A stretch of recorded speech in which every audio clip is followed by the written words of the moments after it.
age 18, was killed in a drug alcohol-related motor vehicle collision on Monday, March 26, 2018. She is survived by Esperanza Bowman, Kent Bowman, and Ayana Bowman.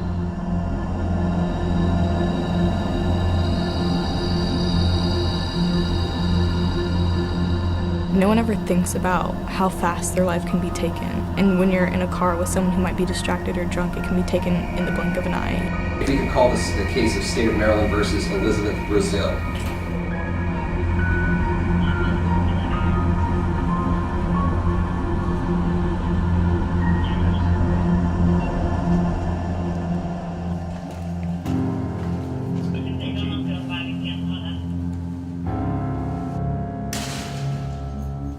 I feel like losing my freedom and dealing with all the consequences isn't nearly as hard as dealing with the impact of taking someone else's life.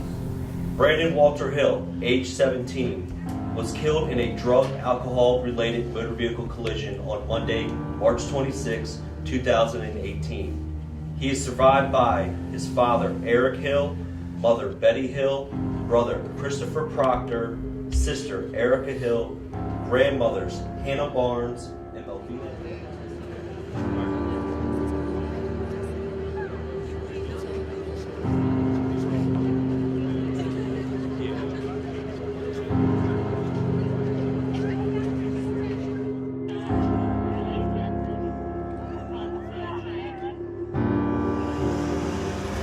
All rise. Please be seated. We are here for sentencing. Mr. Gathers has pled guilty to 4 counts, the most serious of which is vehicular manslaughter. He was drinking and driving at the time of this accident, caused the death of another and injuries of himself, as well as 4 or 5 others. He's also charged with DUI and he's pled guilty to that. The maximum sentence that he's facing is 10 years for the vehicular manslaughter and 1 year for the driving under the influence of alcohol. Why was his choice to have a good time that night more important than the lives of so many others, and particularly the life of Miss McMillan? I know that from what I heard during the court case, it was really hard to hear.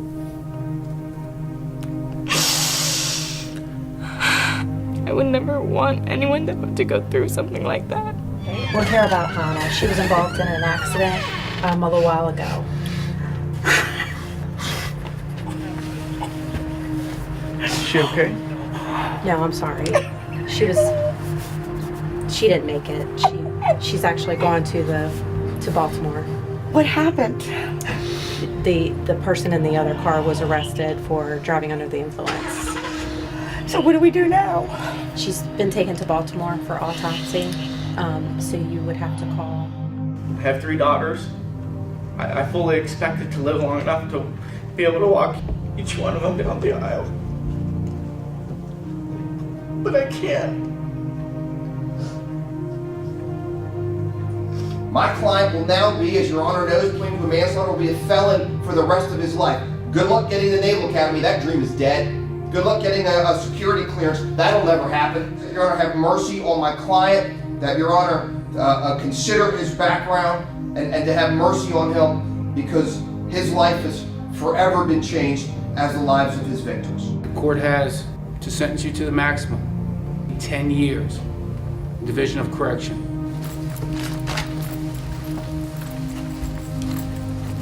They had a future, and a selfish act that I did took that away from them. Eventually, I'm gonna get out, but they'll never get out of that. They'll have to just find ways to cope with that, and there's nothing I could say that could bring her back, that could make her forgive me or their family forgive me. Jordan Best, 17-year-old senior, North Point High School, was killed in a drug alcohol-related motor vehicle collision on March 26, 2018. Survived by Ronald and Karen Best, siblings Alex and Devane Best. Involved in the Academy of Health Professionals Program, Marching Band, Symphonic Band, Student Government Association, National Honor Society, and Skills USA. Well, it's a coincidence that the person through the windshield is a really close friend of mine. And then I saw all of the blood over him, and it was so surreal. It was something that touched me the most because he's someone that I care about a lot. Seeing him dead was probably the hardest part.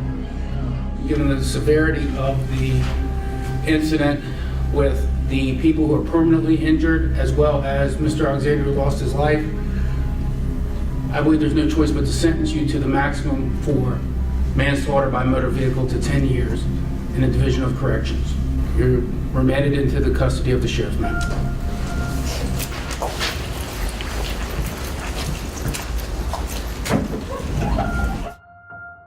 I don't think the victim's family could even want to see me again. It made me realize that I take life for granted in moments, and I shouldn't, because it can just go away like that. And I should hang out more, talk to my friends more, love other people.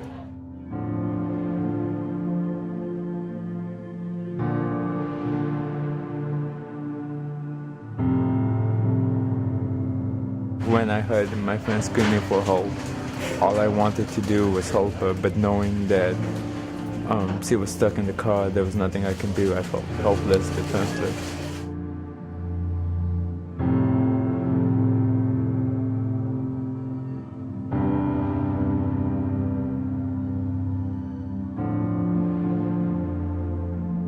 I would prefer being the designated driver than getting in a car with an intoxicated person.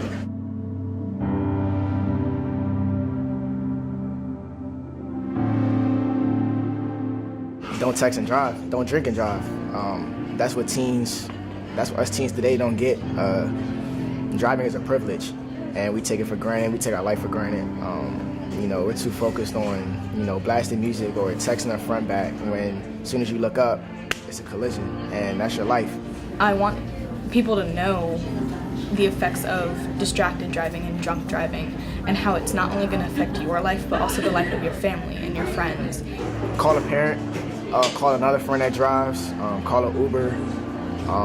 Don't have that friend, even though he say he's not drunk, still don't take the chance. If it's not drinking, it's texting or being on social media, and one little thing could just ruin everybody. You, the people that are in the car with you, and the other people that are on the road with you. To know that I could be a part of something that could change at least one person's life.